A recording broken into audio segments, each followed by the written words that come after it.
warahmatullahi wabarakatuh. Alhamdulillahirabbil alamin.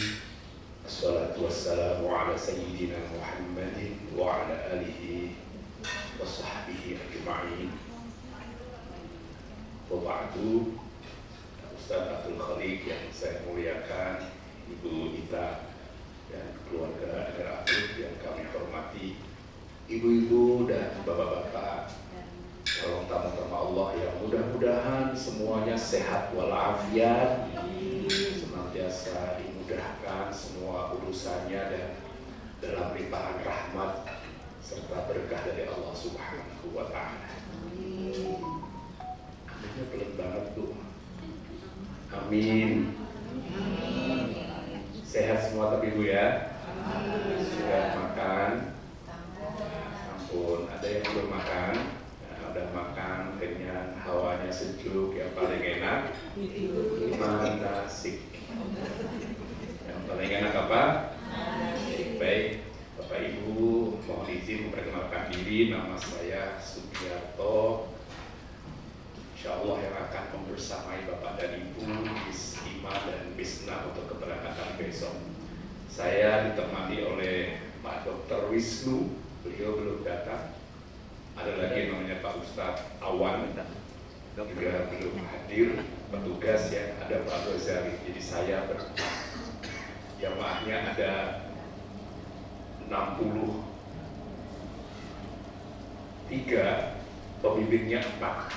Besok dalam penerbangan ini ada 4 petugas yang berangkat.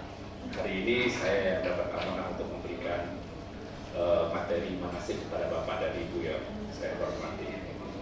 Baik, Bapak Ibu sudah siap semuanya? Coba separuh yang siap kayaknya. Sudah siap? Ya. Sudah siap dipanggil Allah?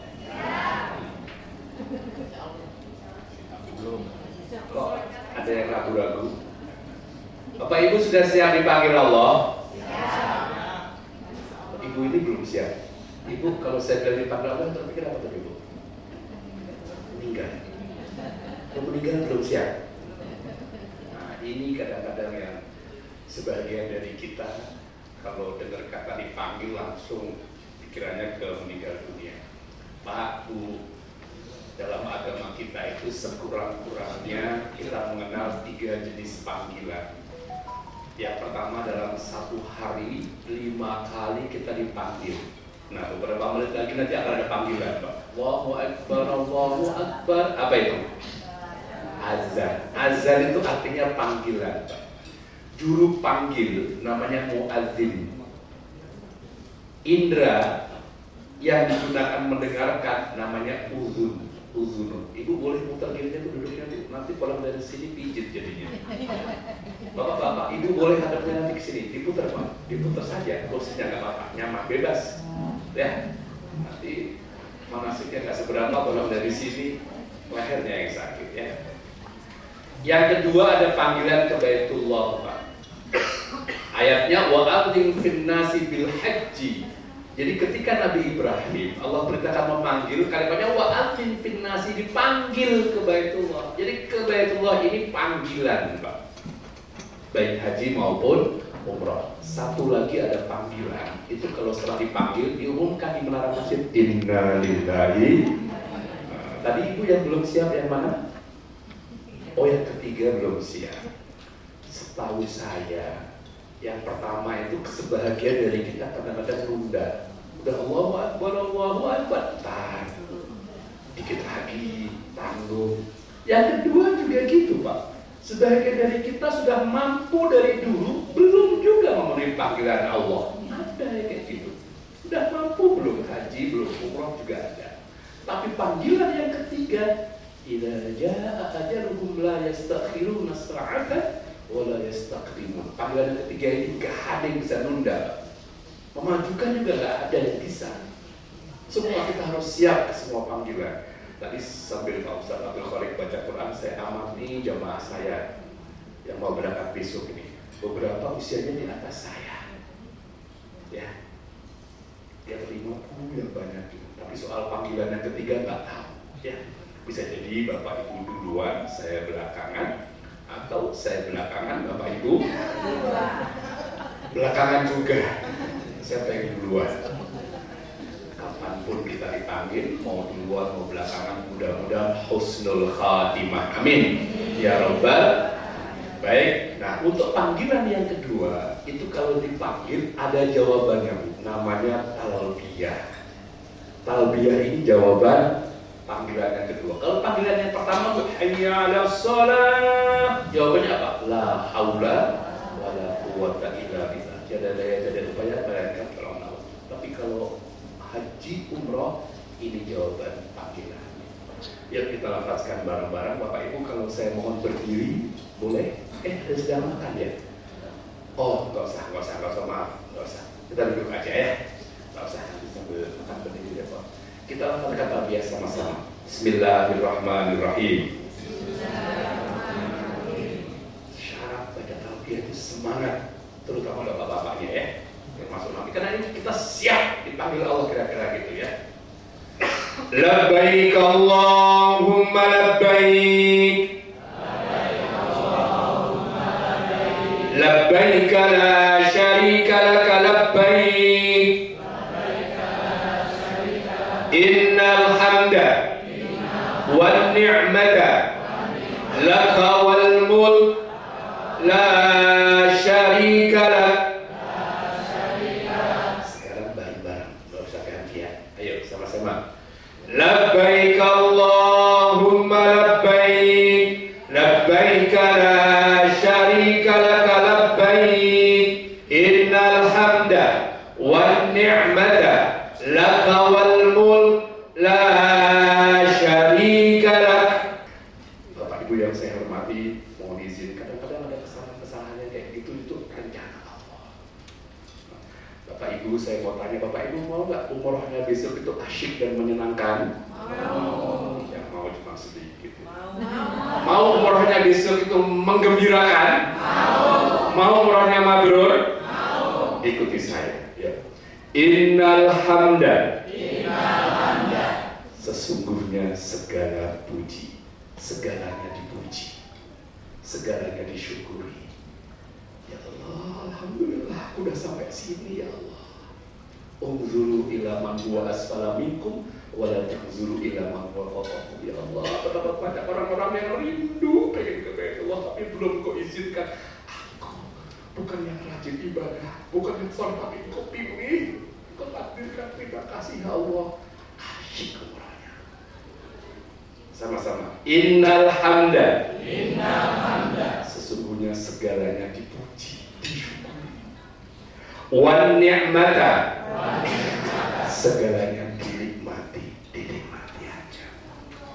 Mejanya bisa sama, paketnya sama, harganya sama.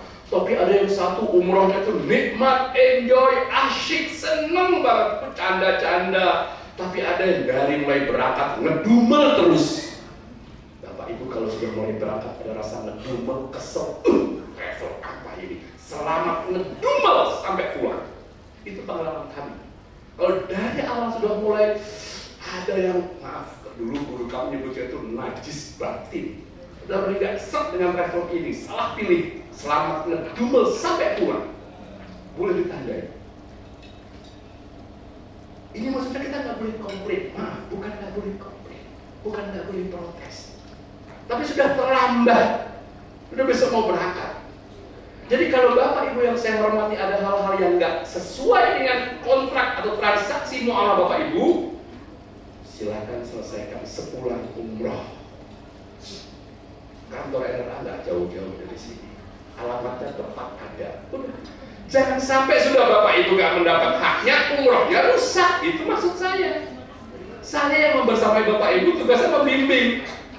Bimbingan yang kami berikan nggak banyak artinya kalau Bapak Ibu dan anak sudah mulai nggak sah dengan travel ini. Makanya mudah-mudahan Bapak Ibu nggak salah pilih ya. Insya. Kalau Bapak Ibu nggak dapat haknya, contoh, saya janjinya dapat ini tapi kok nggak dikasih. Saya bantu Bapak Ibu. Oke, kita laporkan. Tapi kapan? Selesai pulang. Tanggal 13 nanti sudah tuntaskan itu. Sekarang innal hamda wa ni'mah. Ya. Kita ulangi. Innal hamda Sesungguhnya segalanya dipuji. Wa ni'mata, segalanya dinikmati. Dapat kamar sempat berempat sekamar. Ada yang sekamar berempat? Ada ya, yang sekamar sama saya ini Pak Wisnu, Pak Ferianto, yang sekamar sama saya. Ada Pak Wisnu. Hati-hati yang sekamar berempat yang belum kenal. Udah terima ini Bapak Ibu? Udah tahu senang sekamar? Saya bilang hati-hati, kenapa? Tidak sedikit pagi-pagi kami terima komplain, Ustaz, teman sekamar, kenapa? Enggak pengertian, kenapa? Di kamar mandi lama. Udah saya nggak tahan, dia pakai nyuci. Udah nyuci, nyanyi. Kalau ketemu teman sekamar seperti itu, apa yang diucapkan? Innal hamda. Nikmatin aja. Udah, atau pinjam kamar sebelah. Ada yang sekamar berempat, tiba-tiba tiap pulang kita lagi tidur, resek, packing oleh-oleh, resek buka koper, ada suaminya masuk. Apa yang diucapkan? Kalau perlu yang kencang, innal hamda wa ni'mata. Ada lagi bukan cuma itu, Bu, yang sepele banget tidur pagi-pagi. Aduh, saya belum tidur. Kenapa? Sekamar yang dua. Sekamar berempat, yang dua kalau tidur harus gelap, yang dua kalau gelap nggak bisa merem. Begitu temennya nyalain, dia mati. Kok gelap? Sambil nyalain lagi. Semalaman ngurusin. Kalau yang biasa tidur gelap, kok temennya terang? Apa yang diucapkan? Innal hamda wa ni'mata. Sama-sama. Innal hamda. Semuanya disyukuri. Wa ni'mata, semuanya pernah ada malam-malam saya pulang, kakek-kakek tidur di sofa hotel. Mbak, kok tidurnya di sofa di lobi? Dia Ustaz, di kamar nggak bisa bareng. Kenapa? AC buka, lampu buka. Kenapa aku tadi terlambat masuk kamar, kelamaan di masjid, pas masuk kamar nomor nggak bisa. Kenapa? Ternyata temennya, Mbah, kan saya sudah, aku udah innal hamda Ustaz, tetap gak bisa merem, katanya udah innal hamda. Jadi Ustaz punten, boleh gak saya numpang di kamar Ustaz aja? Akhirnya nego, beliau mau numpang di kamar kami. Sudahlah, saya ngalah, teman-teman panitia tidur di bawah aja. Beliau tidur di kamar kami, alhamdulillah. Baru 10 menit sudah tidur nyenyak dan ngoroknya kencang banget. Saya yang harus innal hamda. Innal hamda. Semuanya disyukuri. Wa ni'mata. Semuanya dinikmati. Nanti antri prasmanan, pas makan, temennya dapat nasi, lauk, sayur. Pas kita lauknya habis. Apa yang diucapkan? Mas, lauknya habis. Kok innal hamda? Bapak tinggal panggil tukang cateringnya. Apalagi overpick, cateringnya punya kita. Di Hilton Convention, cateringnya punya NRA. Kalau dia di Makkah Hotel, kita orang lain. Tapi ada orang Indonesianya. Tinggal panggil. Maksud saya, kok innal hamda? Maksud saya nggak usah marah-marah. Aduh, marah-marah di foto diposting. Ini NRA ini. Kepala ikan. Dia foto pas kepala ikan. Pas dia habis posting, tubuhnya ikannya datang. Malu dia. Udah memang ada yang nyari-nyari kesalahan, nyari-nyari ini mau diviralkan di kepala ikan. Katanya oleh plus ini dulu waktu hajian, ada yang kita identik dengan haji kepala ikan, plus kepala ikan ya. Pernah diviralkan. Begitu ikannya yang lain datang, dia malu sendiri. Nah, maksud saya tidak usah kita emosional, apalagi sampai harus marah-marah. Ya, baik Bapak Ibu yang saya hormati, hari ini sebelum kita lanjutkan manasiknya, ini sekedar pengetahuan Bapak Ibu ya, mohon izin. Bapak Ibu besok haji atau umroh? Beda atau sama haji dan umroh? Kalau haji itu rukun Islam, umroh bukan. Berapa kali pun Bapak umroh, kalau belum haji masih punya hutang rukun Islam. Maaf, ada yang belum haji? Ada ya? Ada yang belum daftar haji? Bapak Ibu mohon izin, saya coba berikan pertanyaan, tapi hati-hati jawabnya. Jangan dijawab takut salah jawab Bapak Ibu. Kalau ada Bapak Ibu yang belum haji, Ada yang nanya, udah haji Pak? Belum. Kapan haji? Bapak jangan salah jawab, karena jawaban itu jadi doa. Oke? Jadi kalau ada orang yang tanya, Pak sudah haji belum? Belum Ustaz. Kapan haji? Yang paling tepat Bapak jawab, insya Allah secepatnya. Boleh kita praktekkan? Bapak ada yang belum haji? Bagi yang belum haji, kapan haji Pak? Itu malaikat mengaminkan semua. Jangan salah jawab. Pak udah haji belum? Belum. Kapan haji? Buru-buru haji. Rumah belum renovasi, anak belum tas kuliah semua. Pak saya nanya haji, nggak nanya soal. Itu jawaban orang pesimis, dan yang seperti itu bisa jadi sulit berangkat haji, atau jangan-jangan nggak akan berangkat haji. Karena dia sudah menganggap bahwa Allah itu pilih kasih, seolah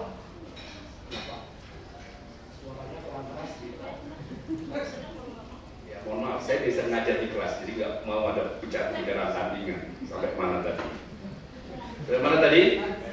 Renovasi rumah. Ya, seolah-olah dia menganggap haji itu monopoli orang kaya. Itu udah jawaban orang pesimis itu. Saya mau tanya, Pak ada nggak orang kaya tapi belum haji? Yang mana orangnya?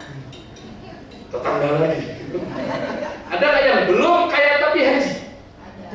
Banyak, termasuk yang ngomong ini. Banyak Pak, mohon maaf, saya sering tiap tahun itu ada aja. Dulu kami pernah bawa tukang sampah berangkat haji, diberangkatin majikannya tentu ya. Pernah ada di Cikarang itu pemulung berangkat haji, dan akhirnya disinetronkan dulu emak naik haji dulu. Pernah ada di Malang tukang becak naik haji, karena tiap Jumat menggratiskan setiap penumpangnya, ketemulah konglomerat. Pernah tukang nasi uduk Pak, berangkat haji. Di Sambat dia tukang sambal, sering kita berangkatkan orang yang dari sisi finansial nggak mampu apa-apa, berangkat haji. Di Bandung dulu Agib kita tukang peyem, miskin berangkat haji. Ada aja. Tiap tahun selalu ada yang viral-viral orang berangkat haji tapi nggak mampu. Bahkan pernah ada teman Ustadz kami itu cerita, ada ibu-ibu pakai mukena pagi-pagi semua mau nyebrang, mau ke masjid, keserempet mobil mewah, serempet pingsan dia berdarah-darah, popong dibawa ke rumah sakit. Pas lagi sadar, yang nabrak takut. Alhamdulillah ibu sudah siuman, ibu punten minta maaf ibu ya, saya akan bantu sampai sembuh ibu, jangan lapor polisi, kita damai kekeluargaan aja. Maaf ya Bu Haja, kata ibunya, Neng maaf aku mah belum haji. Belum haji? Ya udah, kalau ibu akan saya bantu, kita akan hajikan ibu insya Allah, orang kaya. Beliau miskin tukang cuci, serempet mobil mewah, diberangkatkan haji. Kan kalau pengen haji besok kalau mau berat cari mobil mewah, minta doanya maksud saya. Banyak lagi, makanya sebutan haji macam-macam Pak. Ada namanya haji kosasi, kayak saya, ongkosnya dikasih. Ada haji Nurdin Nas. Di dekat rumah saya tinggal di Pamulang Pak, itu banyak haji Mansur, halamannya kegusur buat tol. Zaman Orde Baru banyak haji Abu Bakar atas budi baik Golkar. Banyak. Ada tukang cuci naik haji, ada tukang sampah, bahkan ada tukang bubur naik haji. Itu sinetron. Intinya apa? Jangan pesimis ya. Saya doakan mudah-mudahan hari ini yang hadir yang belum berangkat haji segera naik haji, amin. Segera daftar haji, amin. Dan tidak harus lewat MRA, enggak Pak. Boleh lewat MKU, Aruna, BSA atau travel yang lain. Ada sponsor sama saya. Tidak harus lewat MRA. Boleh lewat mana tadi? MKU, Aruna, BSA atau travel yang travel yang lain itu MKU. Haji itu wajib Pak, maka sayang kalau Bapak Ibu nggak daftar haji. Ya apalagi sudah pernah umroh ya. Dan orang kalau daftar haji Pak, rezekinya semakin berkah. Insya Allah. Niatnya harus sungguh-sungguh. Pulang dari sini sungguh-sungguh nabung untuk berangkat haji. Insya Allah. Haji itu tahun sekali Pak, Dzulhijjah. Tapi kalau umroh, tuh ada yang nawarin brosur haji sudah ya. Nanti Bapak top di luar ya. Minimal ngumpulin brosurnya Bapak Ibu ya. Itu bukti sudah serius. Minimal tanya-tanya dulu. Jangan sampai sama sekali nggak ada niat pengen haji. Bahkan ada ulama yang bilang gini, haji itu wajib bagi yang mampu, tapi serius berangkat haji wajib bagi semuanya. Kalau misalnya Bapak Ibu belum berangkat keburu dipanggil Allah, Bapak Ibu sudah tuntaskan kewajiban itu. Dasarnya apa? Niyatul mu'min khairum min amali. Dulu ada sahabat yang pakai bagi, ya Rasul, aku nggak tahajud, aku kebangun oleh azannya Bilal, aku capek sekali. Kata Nabi, kamu sudah niat, tadi baru sudah niat. Niyatul mu'min khairum min amali, kamu udah dihitung pahala tahajud. Nah, Bapak Ibu sudah daftar, tapi kok tiba-tiba misalkan nantinya lama, justru karena nantinya lama harus segera daftar. Ya, haji itu wajib kalau sampai kita mampu. Dan saya heran kadang-kadang itu, rumah renovasi, mobil mahal, tapi haji belum. Bilangnya mahal, mahal mana sama rumah? Mahal mana sama mobil? Mahal sama beli handphone, beli pulsa kalau ditabung. Bukan nggak mampu sebenarnya, nggak serius. Makanya nggak berlebihan kalau ada ulama yang bilang gini, Allah tidak hanya memanggil orang yang mampu, tapi Allah akan mampukan orang yang terpanggil. Bapak tanya, terpanggil belum? Jangan belum terpanggil. Terpanggil dulu Pak. Kalau Bapak sudah nabung, sudah daftar, insya Allah rezekinya Allah lipat gandakan. Itu banyak saksinya ya. Insya Allah. Haji itu wajib, umroh itu sunnah. Umroh wajib kalau misalnya umroh nazar gitu. Orang yang haji harus umroh Pak. Makanya haji ada tamattu, ifrad, qiran. Umroh tidak harus haji. Haji ada wukufnya Pak. Nanti Bapak jangan nanya, Ustaz kita kapan wukuf? Kita nggak haji. Nggak ada wukufnya. Di mana wukuf itu? Di Padang Arafah. Ini ada jemaah yang di Arafah turun. Ngapain Bu? Ini mau naruh foto. Foto ditaruh di pasir Arafah, coret-coret taruh. Kenapa Bu? Katanya biar bisa haji. Bid'ah itu, khurafat itu, sesat itu Pak. Itu mitos. Gak ada anjuran naruh foto di Arafah biar haji, gak ada. Kalau mau haji, foto serahin ke NRA. Berikut ongkosnya dan paspornya, insya Allah dihubungi nanti kalau sudah sampai antriannya. Ini bedanya. Beda yang lain Pak, orang kalau pulang haji suka dipanggil Pak Haji. Kalau pulang umroh, saya nggak pernah dengar itu Pak. Jangan dipanggil Pak Umroh ya, nggak ada. Baik Bapak Ibu, insya Allah besok kita jadi tamunya Allah. Kita siap-siap diri, banyak doa, banyak ibadah. Minta maaf, mohon doa, ya. Kalau memungkinkan datang, kalau nggak telepon, video call, ya. Yang suami berangkat tanpa istri, minta ridhonya, demikian juga sebaliknya. Saya mau pesan khusus ini, tolong diperhatikan baik-baik. Bagi Bapak Ibu yang masih punya orang tua, dan orang tuanya masih hidup, orang tuanya belum pernah ke tanah suci, Bapak minta ridhonya, pastikan pastikan keluar kata-kata itu. Kalau tidak, maaf, tinjau kembali keberangkatan Bapak Ibu. Itu bikin masalah. Ridullah fi ridul walidain wa sukhtullah fi sukhtihim. Saya pernah bawa jamaah pas menjelang berangkat kayak gini, orang tua telepon saya, Pak Ustaz, saya ibunya ini, anak saya mau berangkat besok. Dulu saya pengen ke tanah suci, saya tunda. Saya mau haji, saya tangguhkan untuk biaya sekolah dia, biaya pernikahan dia. Ternyata sekarang dia berangkat, aku nggak diajak, aku nggak diizinin. Sakit hati ini, kena durhaka. Jangan berharap yang kayak gini orang yang mabrur. Orang tuanya lebih dulu berhak harusnya. Orang tuanya habis-habis buat dia dulu, dia mau berangkat pamit aja enggak. Jangan sampai ada jamaah keberangkatan besok yang kayak gitu, akan mempersulit keberangkatan kita. Ya, jadi kalau Bapak ini masih punya orang tua, kalau memungkinkan datang, kalau enggak video call, kalau enggak telepon, aku berangkat dulu deh Maya, mohon maaf. Nanti insya Allah kalau rezeki mama juga berangkat dan seterusnya. Keluar kata-kata itu. Ya. Kalau Bapak Ibu orang tuanya sudah berpulang ke hadirat Allah, sudah wafat, kirimkan Fatihah. Bisa jadikan doa-doa beliau, kita bisa seperti ini. Kadang-kadang beliau nangis di tengah malam, ya Allah nggak apa-apa, aku nggak ke Mekah ya Allah, yang penting anak cucuku besok bisa ke Mekah. Dikabulkan doanya itu. Berangkat awal bulan Bapak Ibu ya, maaf sudah cek belum rekening listrik, rekening telepon, SPP anak-anak, gaji karyawan, tuntaskan semua. Terakhir kalau memungkinkan Bapak Ibu kalian berangkat nggak sama keluarga, wasiat.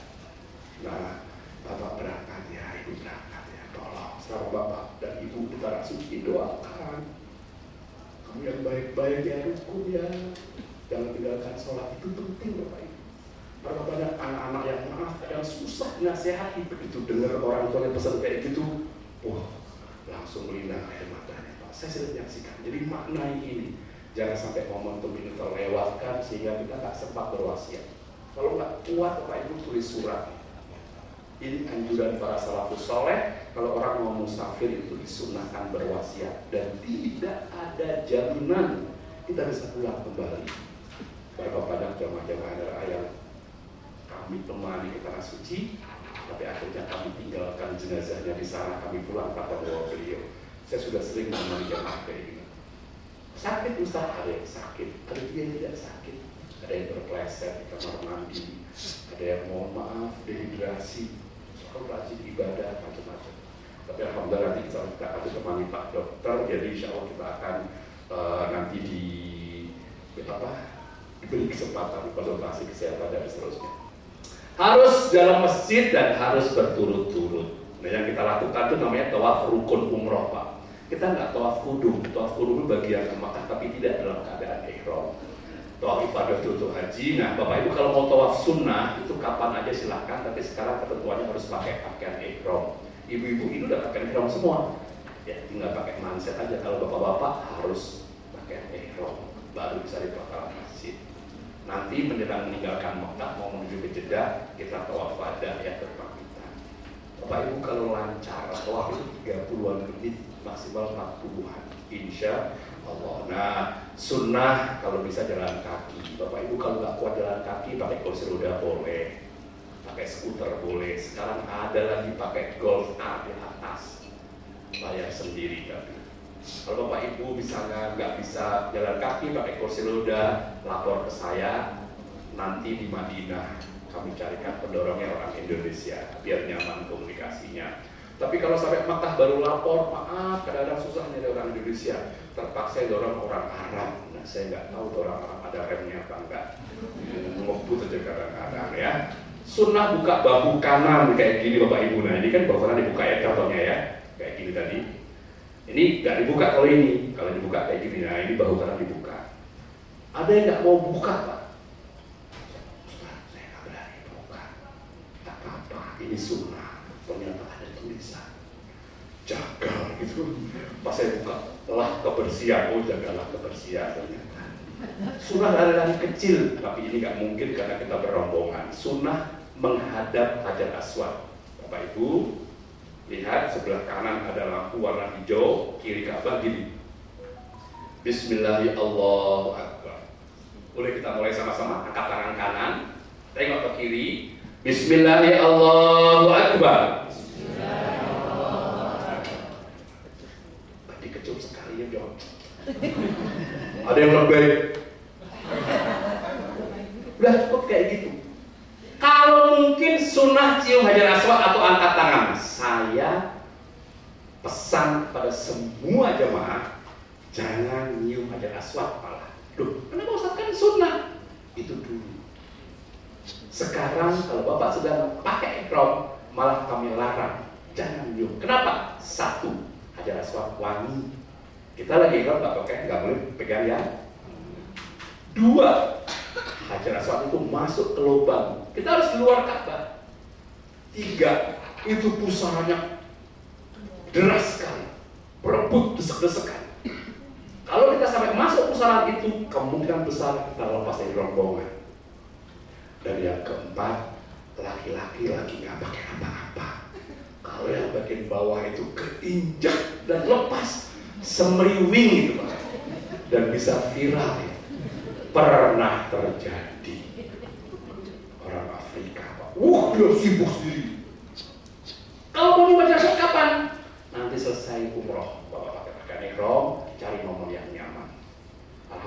saudara kita dekat Pak, lihat di monitor TV, pantau kapan kosongnya. Pas lihat kosong, buru-buru turun. Ternyata yang lihat 200.000 orang. Innal hamda, udah nggak usah, ya nggak apa-apa, karena ini sunnah saja. Sunnah berdoa. Nah, Bapak Ibu sudah baca doanya? Sudah diterima buku itu? Sudah dibaca? Sudah, alhamdulillah. Udah hafal? Belum hafal? Sama kayak saya. Dan gak harus hafal. Insya Allah Bapak Ibu sampai sana, pas tawaf kami pinjemi headset, earphone. Saya ulangi, dipinjemi ya, bukan souvenir itu. Udah banyak yang hilang soalnya. Artinya kalau dipinjemi selesai tawaf harus nanti Bapak pasang, kami mandu, apa yang kami ucapkan tirukan. Subhanallah, subhanallah, alhamdulillah, alhamdulillah, enak. Kalau Ustaznya bilang, aduh, berarti keinjek orang ya. Nggak usah diikuti. Jangan ikut-ikutan.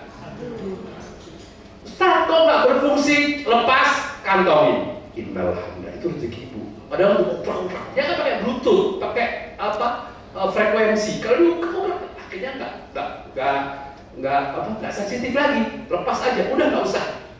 Jangan ribut, karena jumlah terbatas. Bapak Ibu cukup baca atau Bapak Ibu mendekat pembimbing ke depan, insya Allah suaranya nyampe, ikuti. Kalau enggak, boleh baca doa apapun.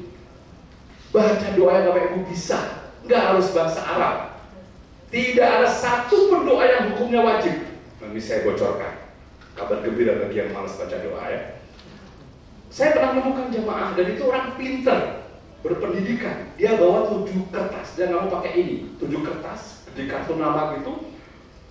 Nah, dia pas lagi apa namanya tawaf itu cuma ada 1 aku, bawahnya 2 istriku, 3 anakku. Ini apa? Putaran pertama dia baca, mudah-mudahan aku sukses, aku sehat, aku rajin ibadah, aku terus doakan. Sah. Tidak harus bahasa. Ini ngomong Bapak Ibu sudah hafal baca Arab semua? Udah pada bisa bahasa Arab? Jadi umroh enggak? Pernah ada jamaah mau umroh manggil les bahasa Arab. Sampai sana nyesel. Ustaz, nyesel kenapa tadinya aku biar kalau belanja gampang, yang jualan ibu-ibu murah-murah, baik-baik, ayo sini Syahrini. Ya paling Syahrini mulu. Sini pakai uang rupiah boleh, Pak. Ternyata dia fasih bahasa Indonesia, nyesel dia. Jadi ibu-ibu tidak harus pandai bahasa Arab. Doa juga nggak harus bahasa Arab. Kalau ibu mepet-mepet banget ya ibu, minta tolong kami dibantu. Ustaz, bahasa Arab apa? Hubungi kami. Pernah ada naik taksi kita pandu boleh. Tapi ada jamaah yang cerdas.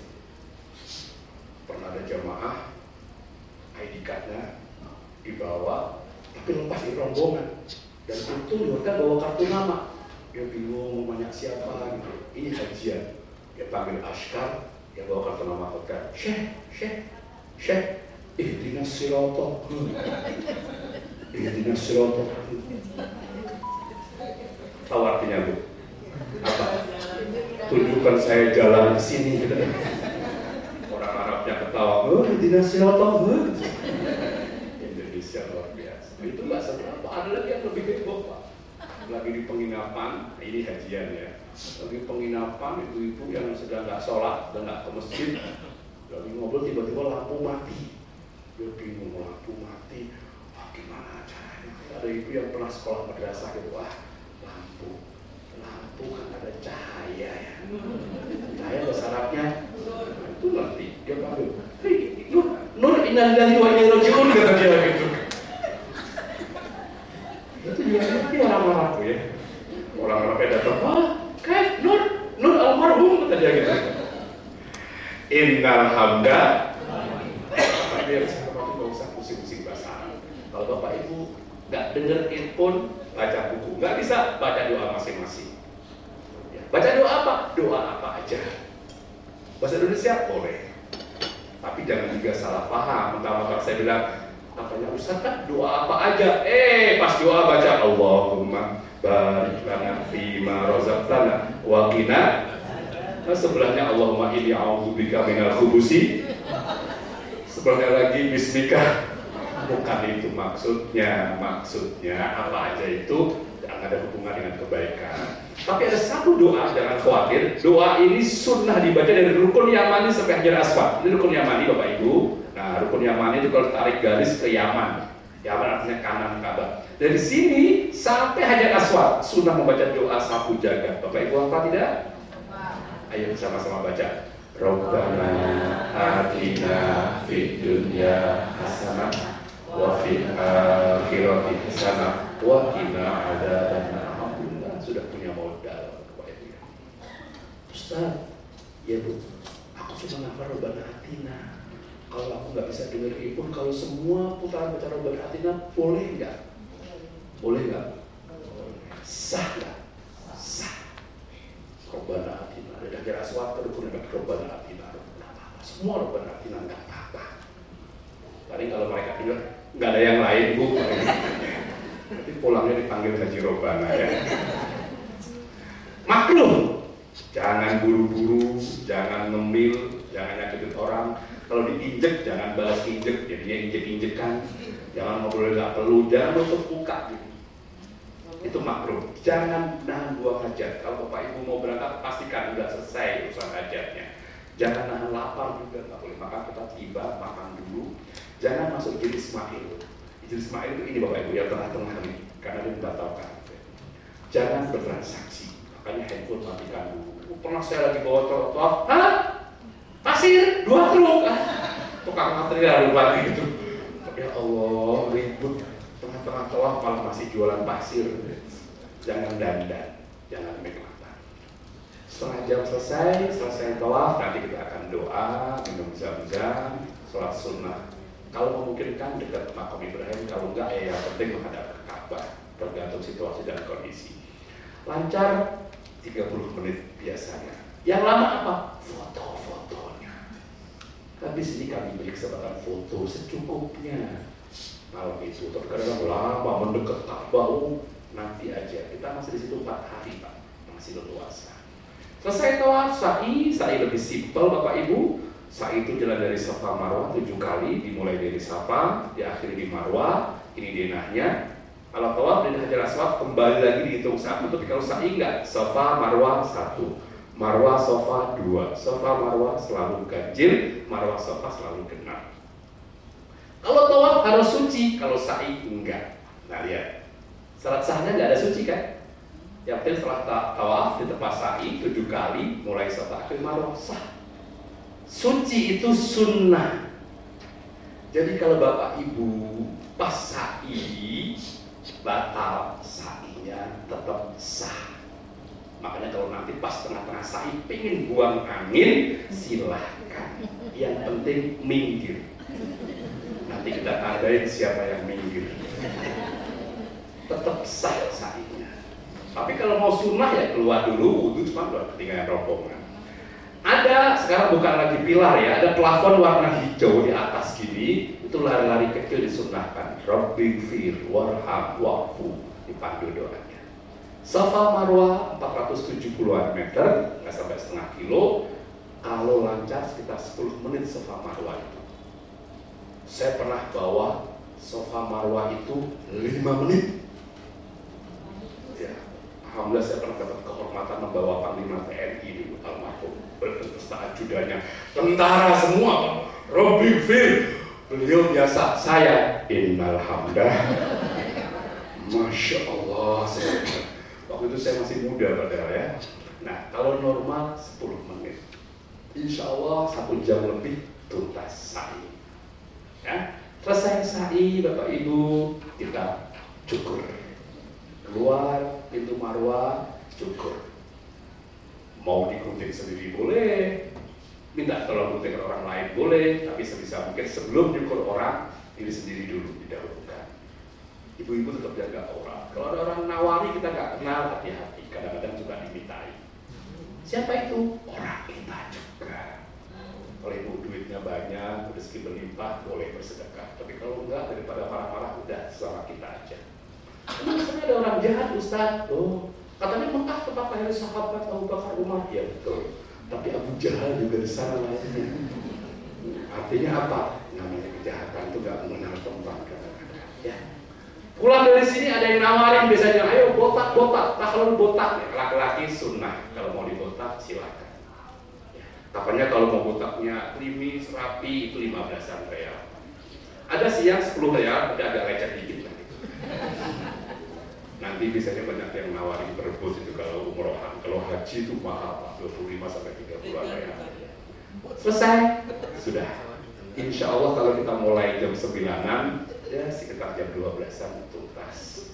Catatan Bapak Ibu, besok kita berangkat sudah sholat zuhur asar jamaah takdim. Maghrib isya insya Allah sudah di Masjid Nabawi boleh, di Madinah di kamar boleh, di musola di airport Madinah juga tidak apa-apa, bebas. Kemudian yang kedua, setiap hari Jumat biasanya, tolong digarisbawahi, biasanya, artinya tidak selalu, ada iya, ada enggak, sering juga, kadang-kadang sama sekali enggak ada sujud tilawahnya, misalnya gitu. Tapi pernah juga ya, teman jangan kaget. Apa yang sujud tilawah? Yaitu sujud ketika kita diperdengarkan ayat as-sajdah. Nanti saya share di grup biasanya. Bapak Ibu cara nandainya gini kalau Bapak Ibu nggak hafal. Kalau subuh hari Jumat, hari apa? Waktunya subuh. Rakaat pertama setelah Al-Fatihah, imamnya baca Alif Lam Mim Tanzilul Kitab la raiba fihi mir rabbil alamin. Ini tandanya ini. Alif Lam Mim Tanzil. Apa itu aja? Apa Pak? Alif Lam Mim. Kalau imam baca itu Alif Lam Mim Tanzilul Kitab la raiba fihi mir rabbil alamin. Dalam hati Bapak, wah nanti siap-siap sujud. Dalam hati ya nggak usah. Nah ini dia, nggak usah. Pas ayat ke-15 ada ayat innama yu'minu bi ayatina alladziina idza dzukiru biha kharru sujjada wa sabbahu bihamdi rabbihim wa hum la yastaghfirun. Allahu akbar. Imamnya sujud. Kalau kita berjamaah, imam sujud, makmum harus ikut sujud kalau mau sempurna jamaahnya. Kalau imam sujud, makmumnya rukuk, bisa dianggap mufaroqah. Kita memisahkan diri dari imam. Ada yang mengatakan sholatnya sah tapi berjamaahnya nggak sah. Ada yang mengatakan sholatnya sah tapi berjamaahnya nggak afdol. Maka harus sujud. Kalau ada yang rukuk, bisa jadi dia nggak ikut manasik. Orang Allahu Akbar sujud, dia malah rukuk. Begitu rukuk, dia temennya rukuk juga. Malah ngobrol, batal sholatnya.